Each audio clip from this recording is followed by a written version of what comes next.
Iglesia, buenos días, ¿cómo están todos? Gracias a Dios porque podemos estar aquí en este tiempo compartiendo la palabra de Dios. Dios nos da la oportunidad de poder compartirles a ustedes. Fíjense que estoy pensando que cómo es Dios tan maravilloso que a Dios no lo podemos ver, o sea, a Dios no lo podemos mirar físicamente, aunque en algunos casos en la Biblia vemos que así ha sido y ha habido experiencias, ¿no?, de algunas personas que han tenido un encuentro así muy real con Dios, pero la gran mayoría de nosotros, los seres humanos, no podemos ver a Dios. Pero eso no significa que no podamos sentir su presencia, ¿verdad? La presencia de Dios se siente en la atmósfera, en tu corazón, en tu interior. Es como el aire no lo puedes ver, pero cuando hace viento, ¿qué tal lo sentimos? Y yo creo que hoy sentimos la presencia de Dios aquí en este lugar, porque dice su palabra que donde dos o más están reunidos en su nombre, ahí está Él, ¿verdad? Así es que vamos a darle una ofrenda de palmas al Señor, vamos a glorificar su palabra en esta hora y quiero empezar con una oración. Pero antes que nada quiero darle la bienvenida a los medios, a todas las redes sociales que nos ven por todos los diferentes medios, YouTube, Facebook, allí en el canal de Casa del Padre, sean bienvenidos también. Y vamos a hacer una oración para pedirle que sea Dios el que hable a nuestros corazones. Amén. Inclinen su rostro y vamos a orar. Padre, venimos delante de tu presencia en esta hora, te damos la gloria, la honra y el honor porque nos concedes estar aquí. Queremos que no sea el hombre, que no sean nuestros oídos, sino sea tu Espíritu, Señor, el que habla a nuestro corazón. Que podamos escuchar con los oídos espirituales y con el corazón correcto. Señor, yo te pido por esta audiencia, por esta iglesia, Señor, para que salgan edificados, que no salgan de aquí como entraron, sino salgan de una manera diferente en sus vidas, que realmente encuentren la solución a sus problemas, que encuentren la solución a sus dificultades y que el resultado sea que confiemos más en ti y que te adoremos más, Señor. Padre, trae salvación hoy, trae bendición, Señor, a tu pueblo, en el nombre de Jesús. Gracias, amén y amén. Pues no les voy a decir reciban un saludo de nuestros pastores porque pues ellos andan ahorita en Tabasco en lo que es el evento de Noches de Gloria y ahorita ellos están pues sirviendo a Dios con algunos de las personas que se congregan también con nosotros, pero yo quiero mandarles un saludo a nuestros pastores y darles las gracias porque ellos han sido sensibles a la voz de Dios y han permitido que, dejándose usar por Dios, podamos nosotros estar aquí hoy, ¿verdad? Entonces, de verdad honramos sus vidas, estamos contentos de poder también servir en este recinto, en este lugar, y quiero decirles que el Espíritu Santo tiene algo especial para ti. Entonces, estamos en esta serie de Primero lo Primero. Cuando empezamos el año, sí todos estamos en esa situación de que estamos leyendo los evangelios, ¿verdad? Y vamos ya en el Evangelio de Lucas, según nuestras lecturas diarias. Estamos en el Evangelio de Lucas. Y vamos a ver lo que Lucas nos enseña al principio, que dice la triple declaración que vamos a ver hoy. Quiero que pongan la primera lámina, por favor. Estamos hablando aquí, vamos a hablar de Jesús, vamos a hablar de la inocencia de Jesús. Si ven en la ilustración el niñito Jesús, ¿verdad? Cuando tenía más o menos unos 12 años. Jesús fue un hombre que fue perfecto. Él fue el único hombre sobre la faz de la tierra que no cometió pecado, porque su simiente no fue simiente de hombre, sino fue simiente de Dios. Él fue concebido por obra del Espíritu Santo. Pero obviamente, como todo niño, ¿verdad?, que no sabe hacer ni lo malo ni lo bueno, él tenía que aprender, él tenía que ir aprendiendo. Y hay una cita en Isaías 7:15-16, dice así: comerá mantequilla y miel hasta que sepa desechar lo malo y escoger lo bueno. Jesús tuvo que aprender como todos los seres humanos, porque un niñito pues no tiene conocimiento del bien y del mal, aunque él en su esencia era divino, pero poco a poco el Padre Celestial empezó a revelar lo que él era y a lo que había venido. El Espíritu Santo le empezó a enseñar.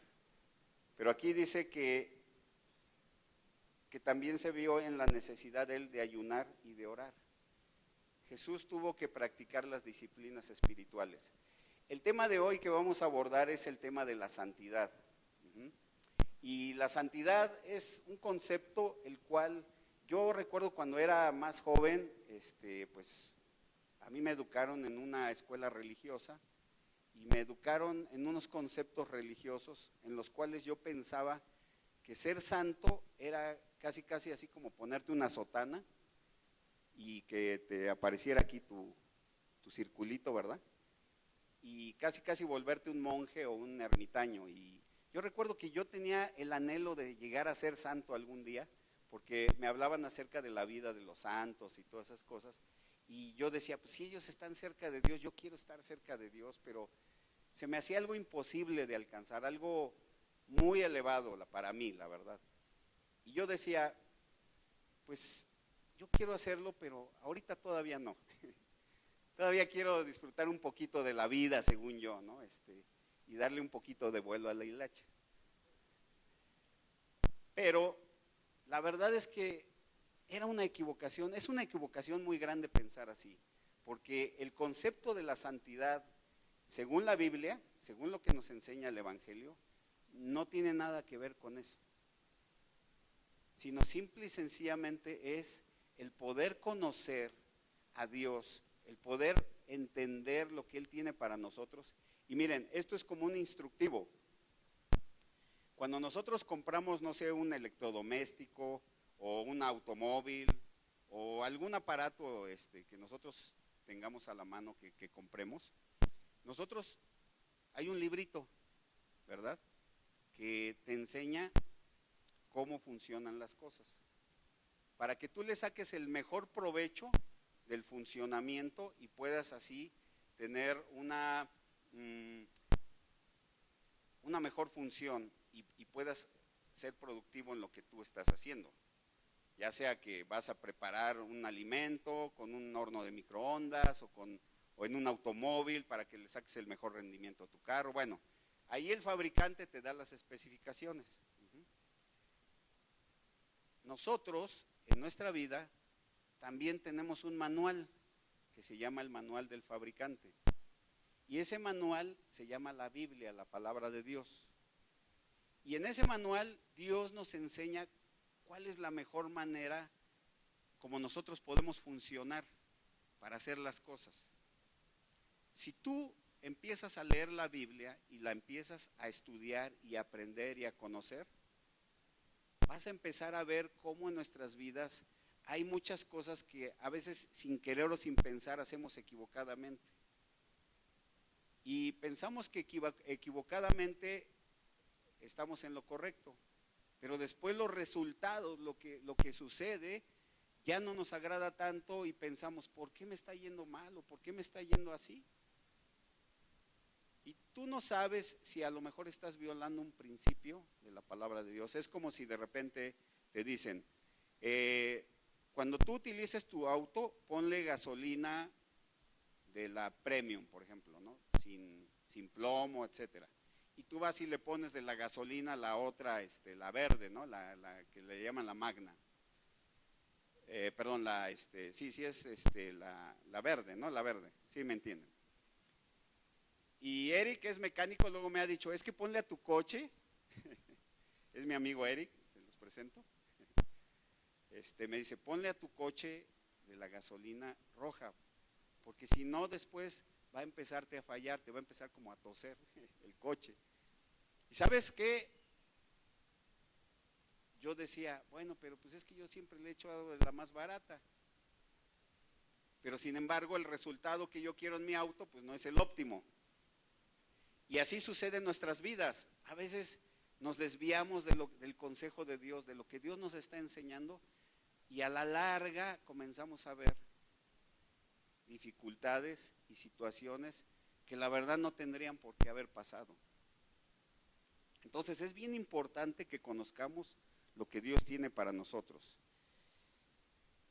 Para esto necesitamos aprender las disciplinas espirituales. Meli ya nos había compartido en unas reuniones anteriores que hay varias disciplinas que nos enseñan y que nos ayudan a poder meternos en la presencia de Dios y poder lograr conocer su voluntad y entonces así poder funcionar mejor en nuestra vida. Una de esas disciplinas es la oración. La oración no es como un rezo. No sé si a ustedes alguna vez les sucedió que les daban una hojita y les decían oración al Espíritu Santo para que te vaya bien, para que te venga mucho dinero. Oración para que tú estés bien en tu matrimonio. Oración para que te vaya bien en tu familia. O sea, algo ya escrito por alguien que ni conoces, que ni sabe de ti, y tú ahí lo tienes y estás repitiendo, ¿no? Tal cosa. Pero la oración es más que eso, fíjense. La oración es poder platicar con Dios y poderle manifestar, o sea, lo que tú estás viviendo en ese momento. Tú puedes llegar y decirle, Dios, siento en mi corazón esta angustia, o siento esta alegría, Dios, gracias, o Dios, ayúdanos, ayuda a mi mamá que está enferma, ayuda a mi papá que se está teniendo estos problemas, mis hijos que están, o sea, tú puedes decirle a Dios lo que tú quieras sin ninguna restricción, porque Jesús vino a pagar un precio muy alto y muy grande para que nosotros pudiéramos tener acceso al Padre Celestial. A lo mejor tú crees y sientes que eres demasiado malo como para poderte acercar a Dios, pero sabes una cosa, precisamente cuando nosotros nos acercamos a Dios es cuando el Espíritu Santo nos empieza a enseñar y a mostrar cosas que tenemos que incluso llegar a corregir. Otra disciplina que tenemos que aprender a adoptar es lo que es leer la palabra de Dios, la Biblia. ¿Cómo vas a conocer los principios de Dios si no conoces la Biblia, la palabra, el manual del fabricante, como les decía yo? Y poco a poco la vamos a ir comprendiendo y vamos entendiendo y vamos a ir viendo. Dice un salmo, lámpara es a mis pies tu palabra y lumbrera a mi camino. Si tú tomas la Biblia como una lámpara que alumbra en medio de la oscuridad, en medio de tantos conceptos y filosofías y cosas que vienen a tu vida para que te digan qué hacer y cómo hacer, déjame decirte que la Biblia es la única fuente de sabiduría con la cual tú vas a llegar a puerto seguro. Yo te invito a que tú tomes la palabra de Dios, la aprendas, la estudies, la manejes, porque eso va a ser vida y alimento a tu espíritu y a tu vida, a tu familia, a tus negocios, a todo lo que tú quieras en la vida. Esa va a ser tu guía. También otra disciplina que debemos de aprender, a adoptar y a llevar a cabo es el ayuno. ¿Por qué el ayuno? Porque dice la Biblia que el ayuno nos hace menguar en nuestra carne, en nuestros deseos, en nuestras pasiones, y hace que podamos sensibilizarnos más a las cosas espirituales. Nosotros creemos que solamente somos carne, ¿verdad? Que somos, o sea, yo soy esta persona, de carne y hueso, ¿no? Pero en realidad yo no soy esta fachada que ven aquí. En realidad yo soy un espíritu. La esencia de mi persona y de tu persona es un espíritu realmente. Tú ves a través de tus ojos materiales. Tú te manifiestas a través de este cuerpo. Una maravilla de la ingeniería de Dios, que puede hacer muchas funciones y muchas cosas con las cuales tú te puedes expresar en este mundo tridimensional. Pero la realidad es que tu espíritu es tu esencia. La prueba está que cuando falleces, cuando mueres, tu cuerpo queda inerte y ya no tiene más funciones. Pero tú eres espíritu. Entonces, tenemos que ver, por eso se llama esta serie Primero lo Primero, porque somos espíritu y tenemos que buscar las cosas primeramente espirituales. Jesús dijo, busca primero el reino de Dios y todo lo demás vendrá por añadidura. Entonces, Jesús fue tentado en todo según nuestra semejanza, pero fue hallado sin pecado. Debemos de perseverar en esas disciplinas espirituales y cerca de Jesús. El ejemplo de Cristo nos lleva a vivir una vida consagrada y en santidad. La siguiente lámina, por favor. Vamos a ver la triple declaración de inocencia de Jesús. Miren, Jesús fue una persona que no reaccionaba, si se dan cuenta.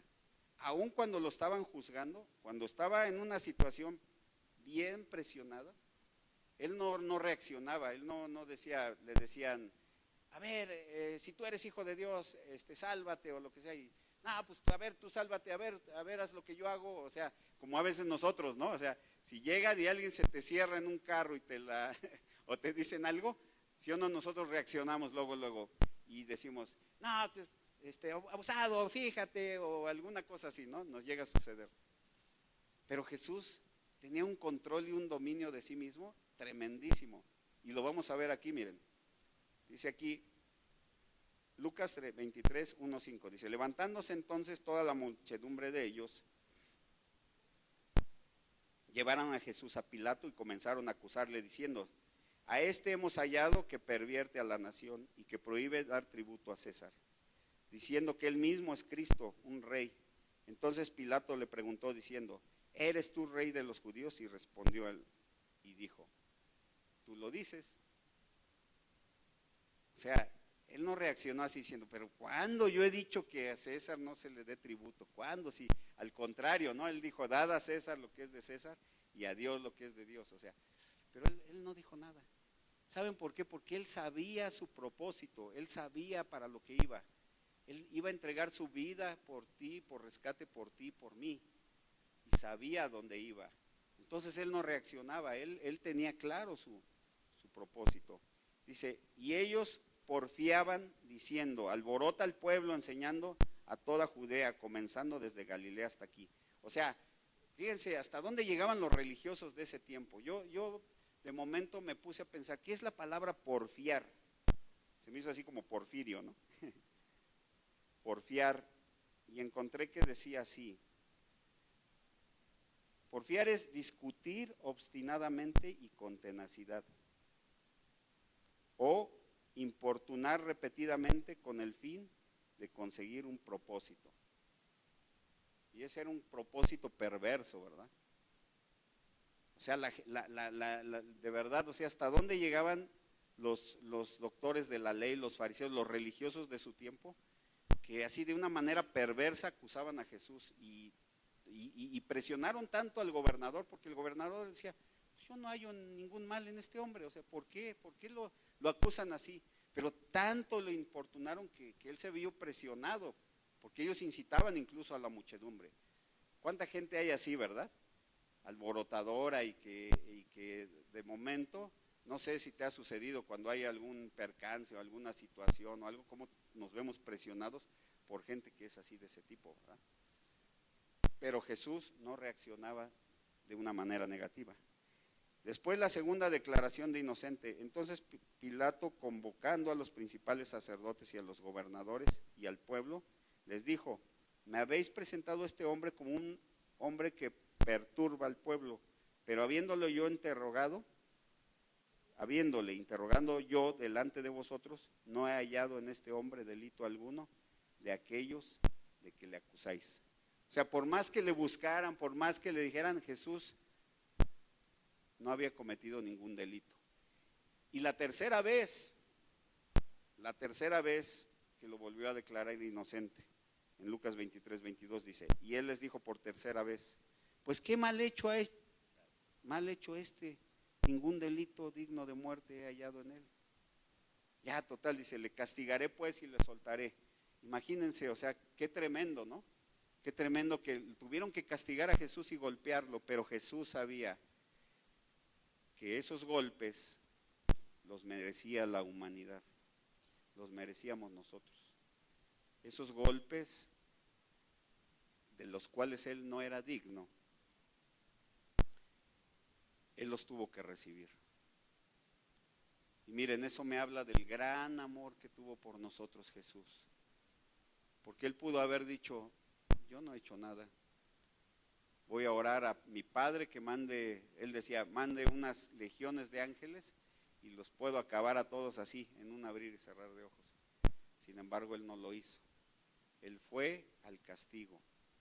Así es que, habiendo visto esta situación, habiendo visto esto, habiéndolo comprendido así, ¿cómo no vamos a buscar ser agradecidos con Él? Por favor, la siguiente lámina. Es una antes.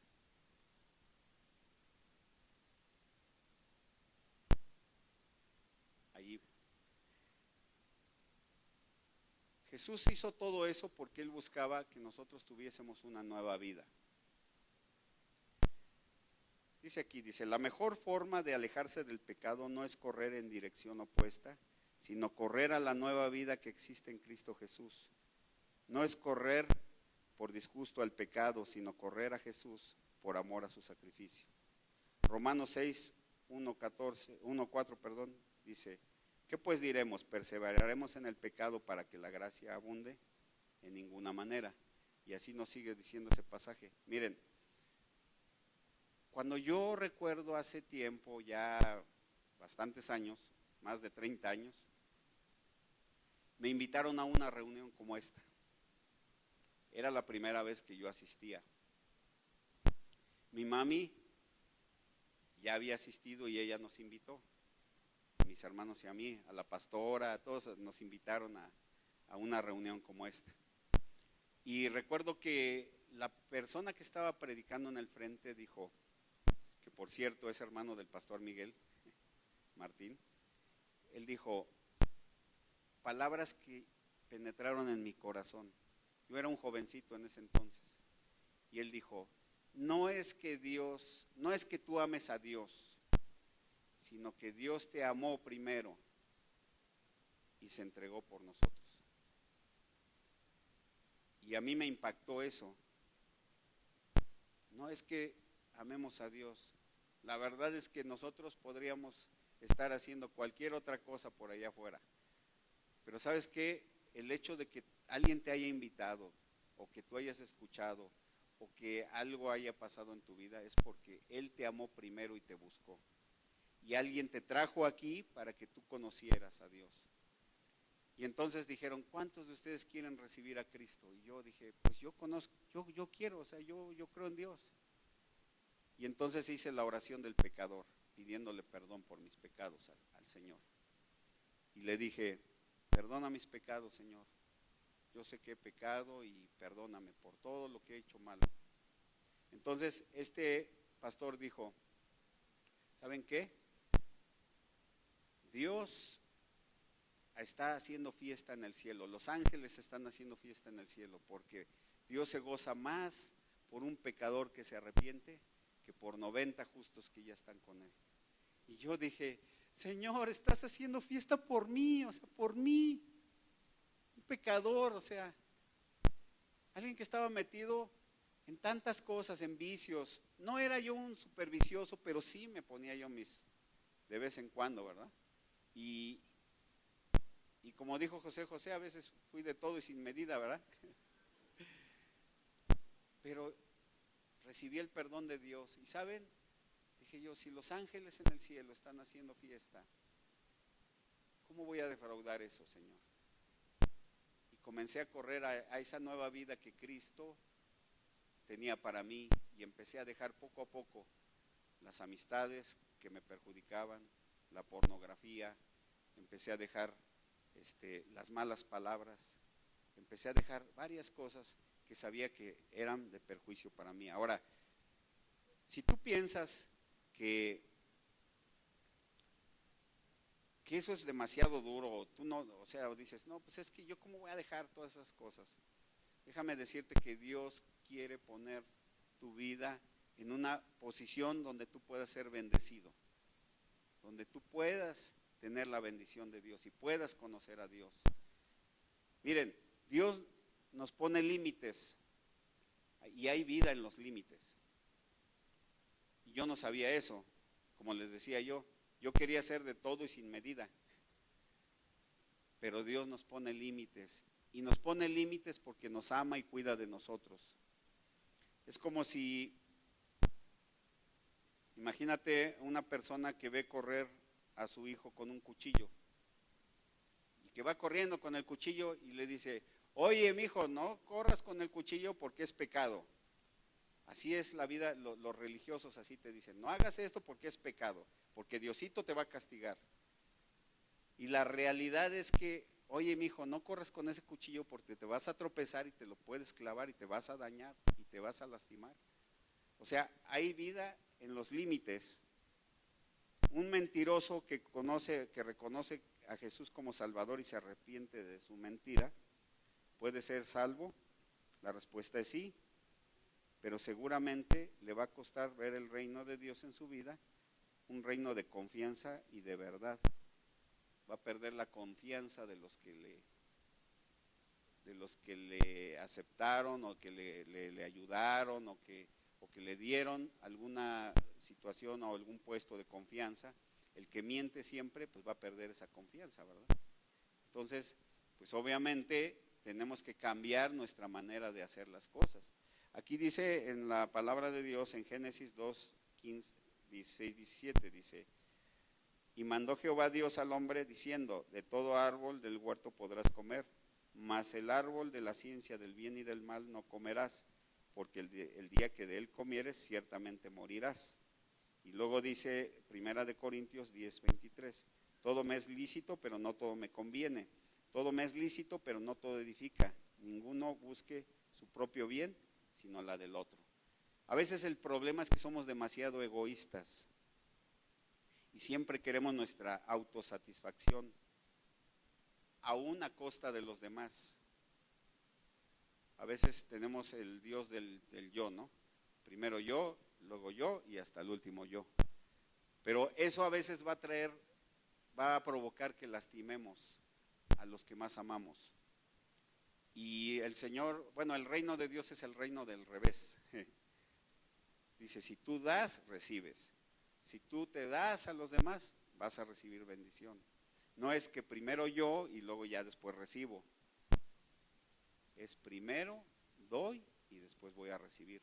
La pastora Olguita nos compartía acerca del dar, del diezmar. Dice que con la medida que medimos, volveremos a ser medidos. Dice: medida buena, remecida. ¿Saben qué? Antes los judíos tenían granos allí cosechaban granos, vamos a pensar de trigo, ¿no? Y cuando lo echaban en su canastilla, tenían que remecerla. Tenían que mecerla para que pudiera sentarse y le pudiera caber más. Luego remecida y rebosando. Entonces, cuando tú das, Dios te dice: ok, vas a dar, yo te voy a dar una medida remecida para que te quepa más, y después te voy a dar para que rebose incluso. Pero tienes que primero seguir el principio del dar. Tienes que primero ser una persona que ama, para que entonces puedas tú ser amado también. Porque hay gente que dice: no, pues yo por aquí estoy en esta iglesia si aquí ni me saludan. ¿Por qué no saludas tú primero? O porque no me dicen bienvenido, ¿por qué no doy yo primero la bienvenida? O sea, es una cuestión de aprender a ser diferentes, ¿verdad? Entonces hay vida en los límites. Y eso me trae así como un ejemplo de una historia de un hombre muy rico que quería contratar un chofer. Y ese hombre hace la prueba con 3 muchachos que querían el puesto de chofer. Y les dice: quiero que me lleves en mi limusina, pero voy a contratar al que mejor maneje. Voy a hacer que ustedes manejen al borde de un precipicio, en una carretera, pero que al borde hay un precipicio. Y el que mejor me demuestre que maneja, ese le voy a dar el puesto. Entonces va el primero y arranca su limusina y la arranca así con injundia y ahí se va por el camino, ¿no? Y va pero a toda velocidad, en las curvas y todo eso, y regresa otra vez, ¿no? Y ya, regresa. Y ya se baja y vamos, el que sigue, va, el que sigue. El que sigue se dice, no, pues este es bien hábil para manejar, yo creo que le voy a tener que meter un poquito de más riesgo para que impresione al jefe, ¿no? Entonces toma la limusina y la vuelve a arrancar, pero ese se va hasta el bordecito del precipicio y se va media llanta hacia el borde, ¿no? Y la maneja a toda velocidad, con un temple y con nervios de acero, ¿no? Y regresa y dice, no, pues ya, a ver, supérame esto. Y va el tercero y dice, no, ya, pues ya se lo dieron al que fue más atrevido, ¿no? Toma el tercero y arranca el coche, se va despacito y se va pegadito a la montaña, no al precipicio, y maneja despacio, se va y regresa otra vez. Y todos dicen, no, este cuate pues es una tortuga, ¿qué le van a dar el puesto? Y entonces el jefe ve a los tres y dice, los he observado a los tres. Y el puesto se lo lleva el conductor número 3. Y todos, ¿pero por qué? Si manejó muy despacio, muy mal. No, dice, él manejó muy bien, dice, porque yo no voy a poner mi vida en manos de gente como ustedes tan irresponsables, que se van al límite. Y ¿saben una cosa? Dios siempre quiere que respetemos sus límites. Miren, entre más alejado de la pornografía esté, mejor. ¿Por qué? Porque yo sé que eso me va a provocar a lo mejor que le sea infiel a mi esposa. La Biblia dice que cualquiera que mira a una mujer para codiciarla ya pecó con ella en su corazón. O si me invitan una cerveza, pues no tiene nada de malo echarme una cerveza, ¿verdad? Pero ¿saben una cosa? Según las estadísticas dicen que de 10 bebedores sociales uno se va a convertir en alcohólico. Yo no me subiría a un avión si me dijeran, de 10 vuelos uno se va a caer. No me subiría, ¿verdad? Entonces, mejor me alejo de la bebida lo más que pueda. Yo sé que hay veces en que pues es un poco complicado, pero la gran mayoría de las veces yo me alejo lo más que pueda. Y así sucesivamente hay vida en los límites, créanmelo, hay vida en los límites. La siguiente lámina, por favor. La Biblia dice que no todo conviene, dice. Piensa en la consagración de un atleta. ¿No sabéis que los que corren en el estadio todos a la verdad corren, pero solo uno se lleva el premio? Corred de tal manera que lo obtengáis. Todo aquel que lucha, de todo se abstiene, ellos a la verdad para recibir una corona corruptible, pero nosotros una incorruptible. Así es que yo de esta manera corro, no como a la aventura, de esta manera peleo, no como quien golpea al aire, sino que golpeo mi cuerpo y lo pongo en servidumbre, no sea que habiendo sido heraldo para otros, yo mismo venga a ser descalificado. ¿Cuántos han visto esos documentales de Animal Planet o de Nat Geo, o esos donde se ven cómo hay un animal que lo está acechando un depredador, sea un león, sea un leopardo, a una gacela, ¿sí? Y de momento va acechando el depredador y sale disparado el depredador a cazar al animal, a la gacela. Y nosotros no vemos a la gacela que dice, ahí viene el depredador, ¿no? No, la gacela corre por su vida, huye despavoridamente y con todo, o sea, corre pero con todo. Y hace movimientos de zigzag para poder deshacerse de esa amenaza que la persigue, porque está corriendo por su vida. Y el apóstol Pablo nos dice que corramos como en una carrera, que no seamos tibios, que no seamos flojos. O sea, ese es lo peor que a veces podemos hacer, que nos da flojera, ¿verdad? Ay, qué flojera ir a la iglesia, ay, qué flojera leer la palabra, qué flojera orar. Pero yo he aprendido que cuando uno le mete intensidad a las cosas de Dios, cuando uno mete la intensidad que debe de ser, Dios te empieza a llevar a otros niveles. Dios se va dando cuenta quién está buscándole con todo el corazón. ¿Saben? Es como les digo, como el atleta que se prepara, que dice, voy a entrenar.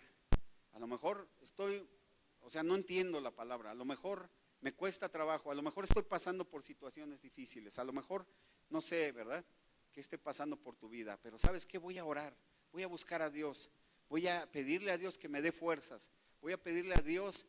Ha habido ocasiones en que me ha sucedido, digo, les los platico como una experiencia propia, que he estado en una situación bien difícil, bien adversa, bien complicada, pero me pongo a pensar y digo, yo no me metí en esto de la noche a la mañana.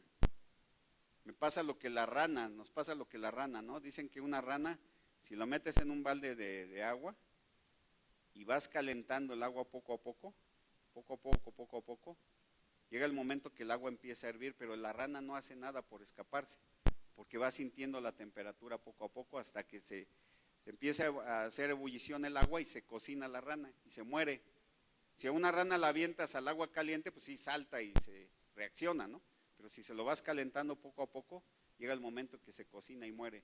Y a veces somos como las ranas. Poco a poco nos vamos metiendo en problemas, poco a poco nos vamos metiendo en dificultades hasta que ya después es bien difícil salir. Déjame decirte que si tú te has metido en alguna situación difícil o que te has metido poco a poco, necesitas con toda la intensidad de una gacela empezar a buscar a Dios y empezarte a poner en el camino de la salida para que también lo más pronto posible, pero que no te va a costar poco tiempo, vayas saliendo hasta que alcances la victoria, hasta que le busques alcanzar la victoria definitiva en tu vida. Si estás pasando por problemas económicos, busca asesoría, busca los principios de la palabra, empiézalos a aplicar a tu vida.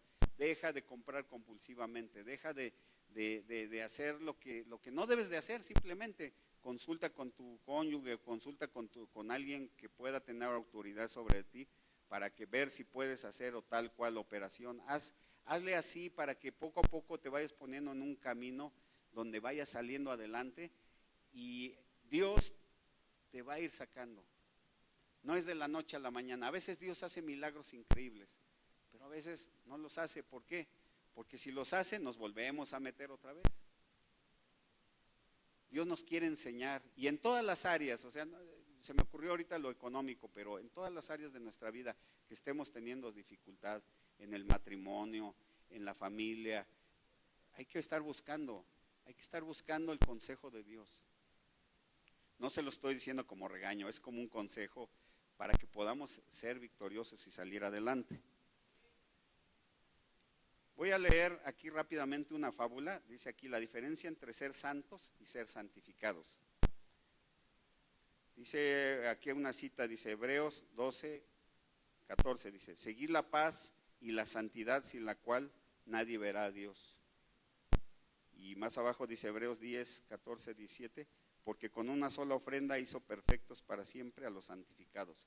Todo lo demás, por cuestiones ya de tiempo, ustedes leanlo, anoten la cita y leanla bien en su casa. Pero vamos a ver lo que es la diferencia entre ser santos y ser santificados. Ser santificado pues es como que querer tomar unas cosas de la Escritura, unas cosas sí, unas cosas no, unas cosas sí, unas cosas no. Y saben, el pastor Abarca decía, es que ser santo es más fácil. Ser santo no es tan difícil. Lo que pasa es que vivimos tan acostumbrados al pecado, a hacer lo incorrecto, que después dejar lo incorrecto es más difícil. Por ejemplo, alguien que tiene un amante, dice la Biblia, que cuando tienes un amante te unes a él, te haces una sola carne. Y cuando ya después quieres dejarlo, te cuesta mucho trabajo porque te hiciste una sola carne y tus emociones se involucraron y tu vida se involucró tanto que después salir es muy complicado, pero Dios sí puede hacerlo a través de nosotros. Y de repente ustedes ven ahí una vaquita, ¿verdad? Ahí puse una vaquita. Y ustedes dirán, ¿y qué tiene que ver la vaca, ¿no? con la santidad o con la santificación? Pero les voy a leer una fábula acerca de una vaca. Dice, esta fábula comienza hablando de un maestro y su discípulo. Ambos peregrinaban por la India compartiendo su sabiduría. En uno de sus trayectos les hizo pasar por un pueblo perdido en las montañas. Al llegar a las afueras, les sorprendió ver que no había apenas casas ni cultivos, solo unas pobres chabolas destartaladas o unas casitas. Iban andando por sus calles y si es que se les podía llamar así, y se toparon de frente con un hombre tan andrajoso como los demás. El discípulo no pudo contener más su curiosidad y le preguntó, oye, ¿qué es lo que pasa en este pueblo?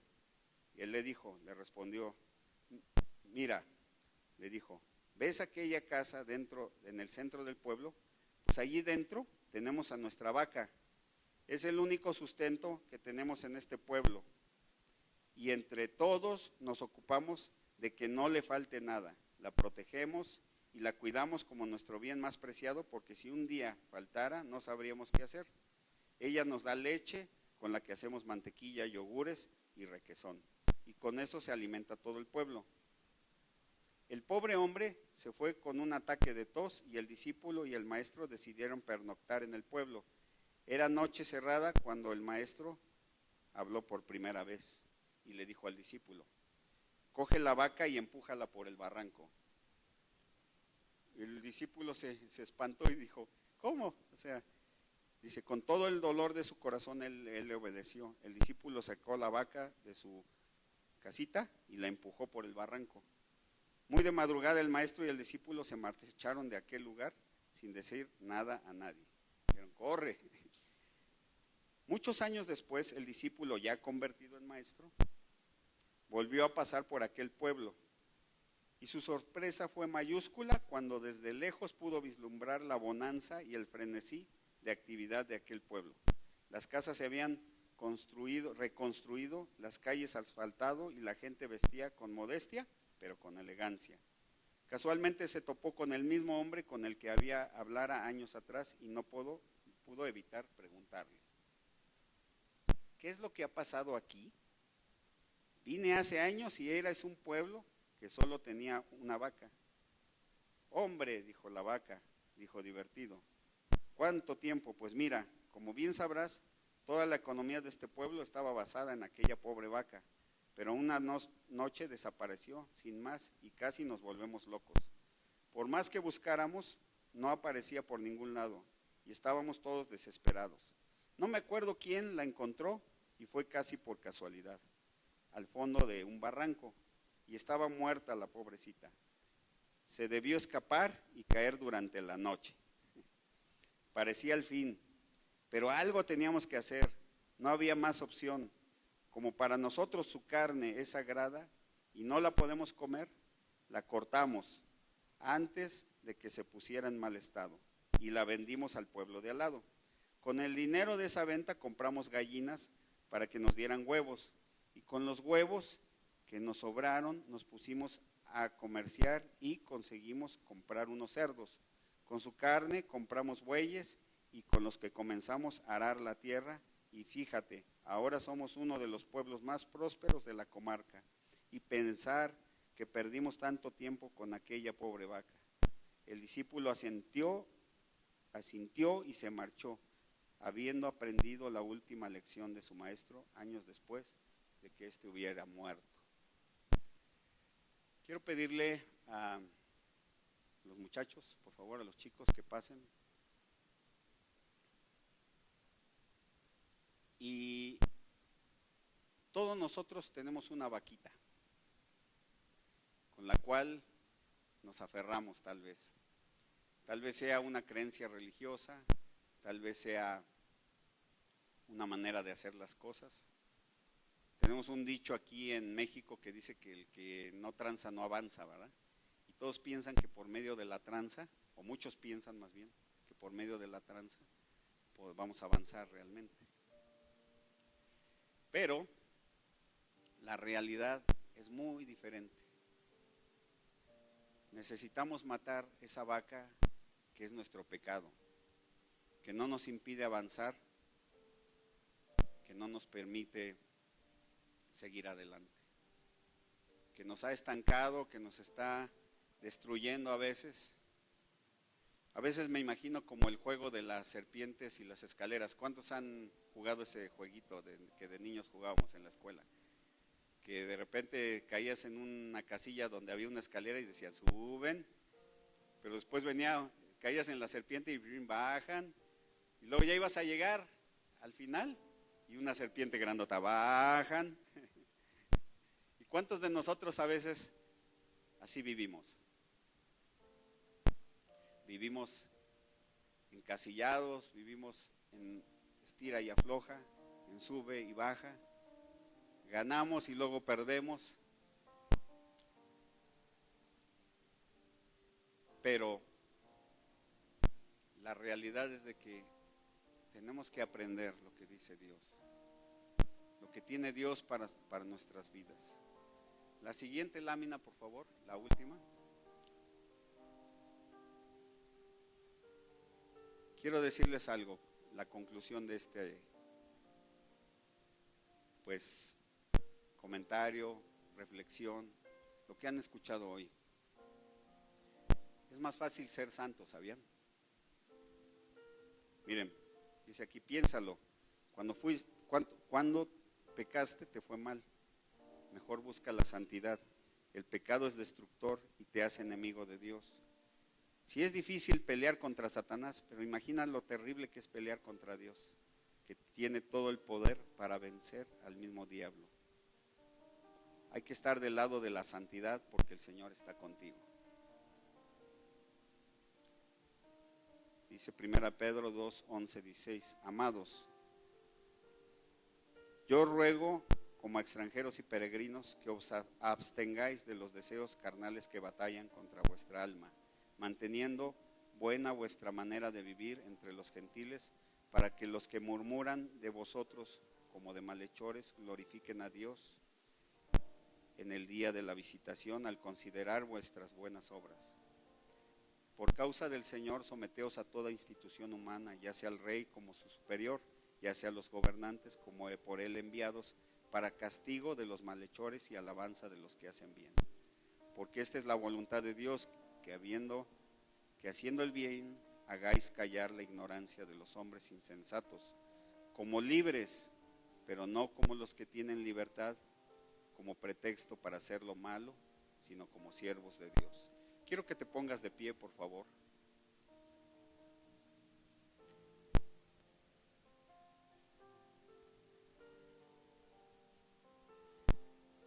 Y te voy a pedir que cierres tus ojos y que te pongas a pensar si en tu vida hay una vaca que no puedes dejar, que si hay algo en tu corazón que no le has podido entregar a Dios, y que pienses si eso realmente ha traído bien para tu vida, que pienses realmente si eso que tú no has querido dejar ha sido una bendición. Piensa en los resultados de tu vida, en lo que tú estás viviendo. La Biblia dice que lo que el hombre siembra cosecha, y si tu cosecha no te está gustando, pues cambia tu siembra, empieza a sembrar correctamente. Y vamos a orar en este momento y vamos a pedirle al Espíritu Santo que Él nos ayude. Yo te voy a guiar en esta oración, pero quiero que lo hagas con todo tu corazón y que le digas al Señor: Señor Jesús, vengo delante de ti, de tu presencia. Quiero pedirte perdón si por ignorancia o por desobediencia explícita he hecho lo que no te agrada. En este momento quiero rendir mi corazón a ti. Y yo quiero creer que tú moriste por mí en esa cruz y que te golpearon, te escupieron, te latigaron, te hicieron tanto daño, Señor, porque yo merecía eso. Mas sin embargo, tú me amaste primero y te ofreciste en sacrificio por mí. Y yo no puedo seguir siendo el mismo ni la misma. Yo quiero entregarte mi corazón el día de hoy y que entres a mi corazón y que cambies mi vida. Que cambies mi corazón. Quiero tener un corazón para amarte, para servirte. Quiero escudriñar tu palabra. Quiero buscarte en oración para que tú me vayas mostrando lo que tú tienes para mí. Te doy gracias por esa cruz. Te doy gracias por esa cruz, porque sin esa cruz yo no tendría esperanza hoy. Pero gracias por haberte entregado por mí. Y porque ahora tengo acceso a Dios, tengo acceso al Padre por tu sacrificio, Jesús. Gracias. Gracias, Señor. Gracias porque tú me rescataste. Dice Proverbios 28, 13 y 14. Si la pueden poner, por favor. El que encubre sus pecados no prosperará, mas el que los confiesa y se aparta alcanzará misericordia. Bienaventurado el hombre que siempre teme a Dios, mas el que endurece su corazón caerá en el mal. Gracias, Señor Jesús. Gracias, Señor, porque tu pueblo, Señor, en este momento quiere venir ante tu presencia y quiere buscar tu rostro. Gracias por tu palabra, gracias por tu espíritu, gracias porque en nuestro corazón siempre estarás, porque tú no nos dejarás ni nos desampararás. Pero hemos aprendido, Señor, que como ese manual del fabricante, tenemos que aprender a vivir como tú quieres, no como nosotros pensamos o creemos, sino como que tú deseas que vivamos, Señor. Te damos la gloria, la honra y el honor. Gracias, Señor, gracias por todo. Demos una ofrenda de palmas al Señor. Que Dios les bendiga.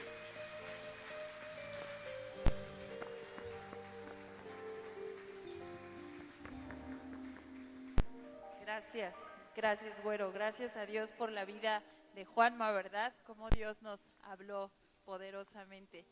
Y que el Espíritu Santo esté revelándonos durante esta semana cuál es nuestra vaca, ¿verdad? Porque creo que todos quienes estamos aquí somos imperfectos y tenemos algo, una vaquita por ahí, una ternerita a lo mejor, ¿no?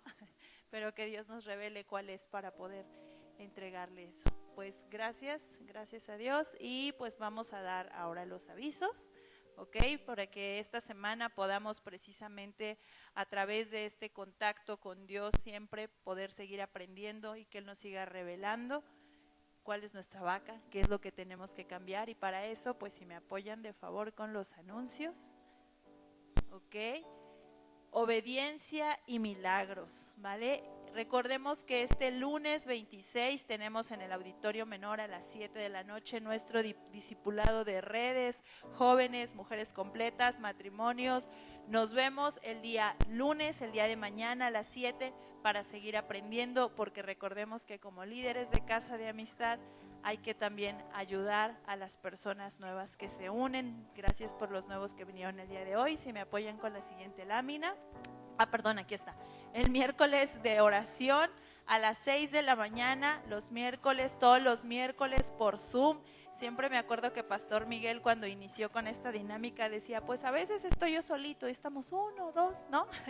De pronto, a veces es la hora en la que nos levantamos para preparar a los niños, para ir a la escuela, pero si tú tienes la posibilidad de unirte, ahí está, es por Zoom, desde la comodidad de su hogar, ¿verdad? Entonces ya más fácil imposible, ¿ok?